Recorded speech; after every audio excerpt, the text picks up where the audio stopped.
Odisha's accidental politician Mr. Naveen Patnaik had first taken oath as the Chief Minister of the state on 5th of March 2000. Yesterday, on 5th of June 2024, the Chief Minister drove into the residence of Raghubar Das and tendered his resignation after a 24-year-old uninterrupted rule.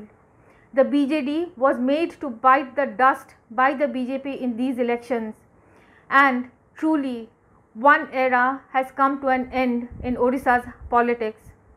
The BJD was in a very strong position to begin with. It had 112 members in the Odisha Assembly out of 147 and 12 out of 21 MPs in the Lok Sabha. And yet, when the results came, the defeat could not have been perhaps more bitter.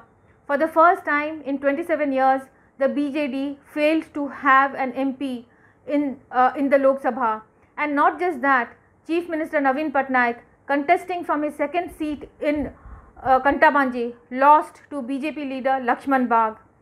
So now questions are being raised as to what led to this humiliating loss. And the attention by political analysts is all on the role that Mr. V.K. Pandian played during these elections. Yesterday, when the Chief Minister went to tender his resignation, Mr. V.K. Pandian was not by his side. The man who had shadowed the Chief Minister for almost over a decade was missing by his side. And not just that, when the Chief Minister called for a meeting and met his newly elected MLAs and had a one-to-one meeting with them, Mr. V.K. Pandian was not there. Now remember, after quitting his services in October last year, Mr. Pandian had assumed a lot of power within the party and even within the government. It was widely believed that it was Mr. Pandian who was calling the shots and not Mr. Naveen Patnaik. And during the course of the campaign, the manner in which Mr. Pandian appeared in every frame that Naveen Patnaik appeared in did not go unnoticed by people.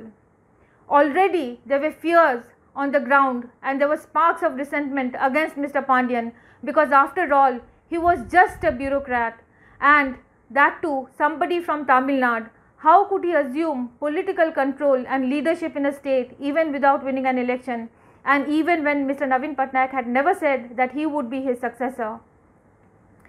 Mr. Pandian also did not help his cause. He did nothing to dispel these rumours. He always said that his only intention was to ensure that Mr. Naveen Patnaik wins a 6th consecutive term. He did not contest these elections.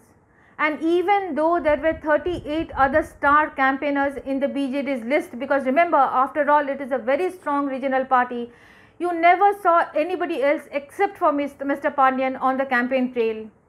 All this actually gave more and more ammunition to the opposition Congress and the BJP, and they ran to town with this huge emotive issue that Odisha is for Odias, and the BJP said that this election is about a battle for Odisha's Asmita. And because of the proximity, and which was very visible during the campaign trail, the liberties that Mr. Pandian took with Mr. Patnaik when he was campaigning, and even though Mr. Patnaik was 78 years old and had never shared this kind of space with any other BJD leader, actually raised a lot of eyebrows. And even amongst women on the ground, there were concerns that if Naveen Patnaik is elected, then Mr. V.K. Pandian will be the one who will call the shots. Eventually he is going to take over, and that would mean that their children will not get jobs, that their jobs will go to outsiders, big business contracts will go to outsiders, Odisha's land will go to outsiders, the control of the state will go to outsiders. And this was the one reason that actually led to the huge defeat of the BJD. Now, for instance, Mr. Pandian had actually said in one of his election rallies that if the BJD fails to win a 3/4 majority in the Odisha Assembly, then he will take sannyas. He was that confident about the BJD's victory. In fact, according to people close to him, he had done many surveys, and all the surveys apparently pointed to the BJD's victory.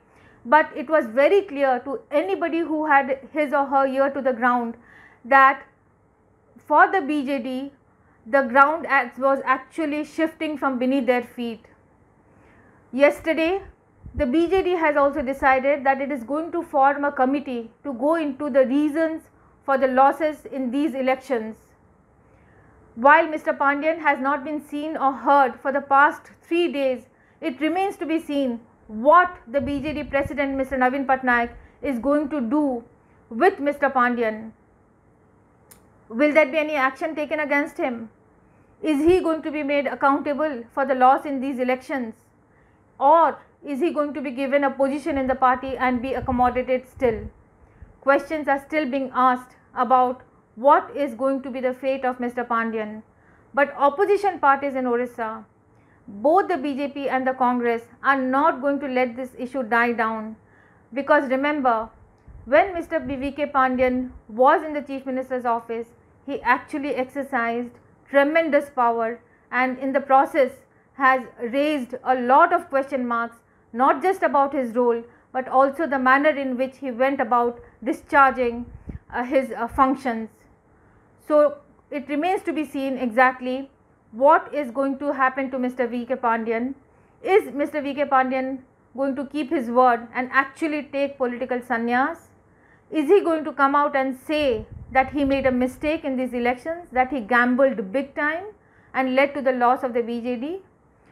Or is he going to come up with some other reason? Or is he going to speak at all? One never knows. But certainly a very sad day for a regional party like the BJD and also for the Chief Minister of Orissa, Mr. Navin Patnaik. Remember, yesterday when Navin Patnaik very stoically accepted the defeat and he spoke to his MLAs, he told them to serve the people of their constituencies and also to serve the people of Orissa. And speaking to media people after that, he said that the BJD has nothing to be ashamed of, because after all, when he took over as Chief Minister, 70% of the people were living below the poverty line, and now that figure has come down to 10%. So the Chief Minister has left a legacy that is rich when it comes to disaster management, when it comes to transforming Orissa into the sports capital of the country, when it comes to empowering people, especially women, when it comes to welfare schemes like the Biju Swasthya Kalyan Yojana. It will be a legacy that will be difficult to match, but all questions are now on Mr. V.K. Pandian.